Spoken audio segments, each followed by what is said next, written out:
Conference है, गौरव भाटिया कुछ कह रहे हैं, आइए सुनते हैं। बहुत बड़ा विषय यह भी है, हर बयान देने का, हर मुद्दा उठाने का सही फोरा होता है।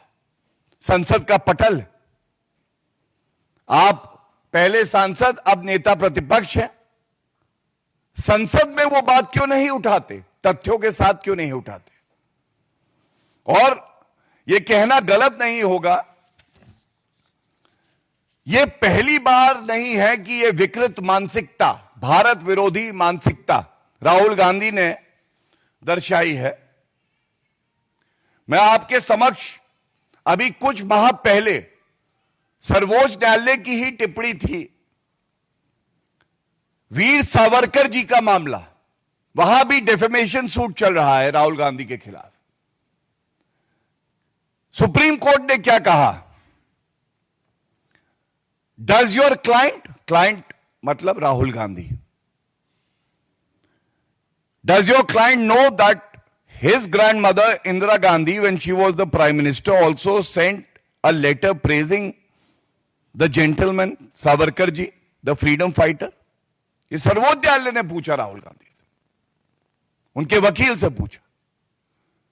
So therefore,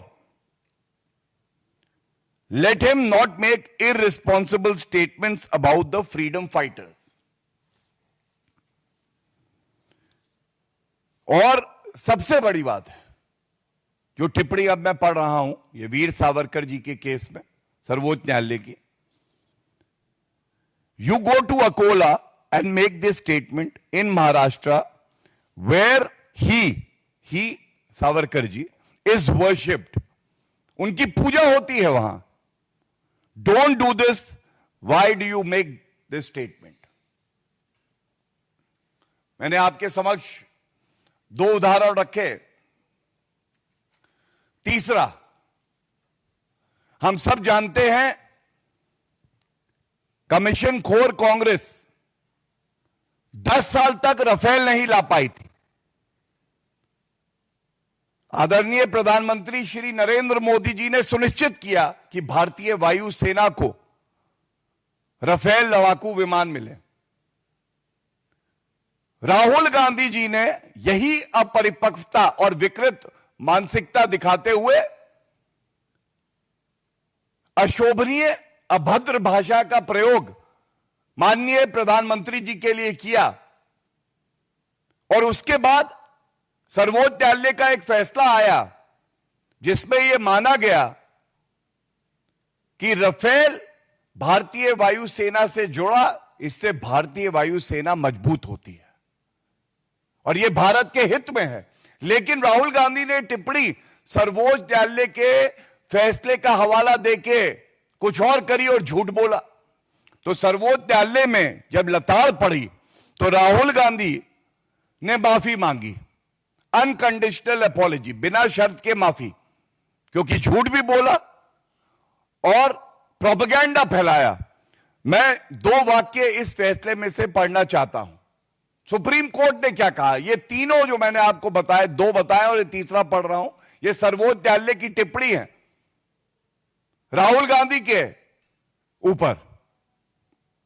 we must note that it is unfortunate that without verification और even perusing as to what is the order passed, the contemnor Rahul Gandhi deemed it appropriate to make statements as if this court had given an imprimatur to his allegations against the Prime Minister, which was far from the truth. Next para. The matter was compounded by filing a 20-page affidavit with a large number of documents annexed rather than simply accepting the mistake and giving an unconditional apology. And last, we do believe that persons holding such important positions in the political spectrum must be more careful. And then the Honorable Supreme Court remarks, certainly Mr. Gandhi needs to be more careful in future. ये मैंने आपको कुछ अंश उस judgement में से पढ़े, और आज जब ये टिप्पणी आई है तो एक सवाल उठता है Does India, does Bharat deserve a more responsible, a better leader of opposition? The question arises, as a leader of opposition who has taken oath under the Constitution to protect the sovereignty of our country, is he destroying the sovereignty of our country? Is he helping nations that are inimical to our country? And is he demoralizing the brave Indian armed forces? और इसके साथ मैं ये भी कहना चाहूंगा, ये कैसे नेता प्रतिपक्ष हैं, गैर जिम्मेदाराना बयान देते हैं। ये फौजदारी के मामले में धोखाधड़ी के लिए बेल पे बाहर है। एक और मानहानि के मुकदमे में इनको सजा हो चुकी है, जो कि बाद में सर्वोच्च न्यायालय ने रोक लगाई, अभी मामला लंबित है। और इससे पहले भी किस तरह से झूठ भी बोला है, गैर जिम्मेदार बयान भी दिए हैं और सेना का मनोबल तोड़ने वाले बयान भी दिए हैं। यह आपके समक्ष मैंने रखा। यह बेहद ही चिंताजनक है। और मैं अंत करूंगा एक बात कह के, यह तस्वीर कई प्रेस वार्ताओं में हमने दिखाई है। यह तस्वीर है, पार्टी टू पार्टी एमओयू करते हैं राहुल गांधी चीन की पार्टी से।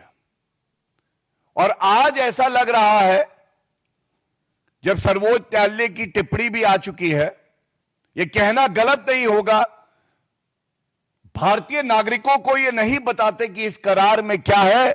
यकीनन इस करार में राहुल गांधी ने यह प्रण लिया है कि वो भारत को कमजोर करेंगे, चीन को मजबूत करेंगे। और इसीलिए violence against women, crime against women, so that attentiveness must be there, and I think everybody across party lines would agree with that. Ma'am, I wanted to quickly answer my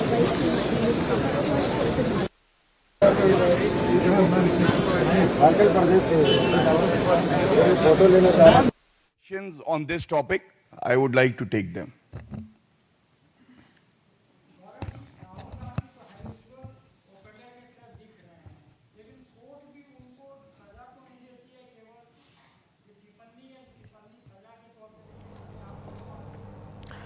तो वहीं बुलेटिन में फिलहाल इतना ही। देखते रहिए news India. नमस्कार।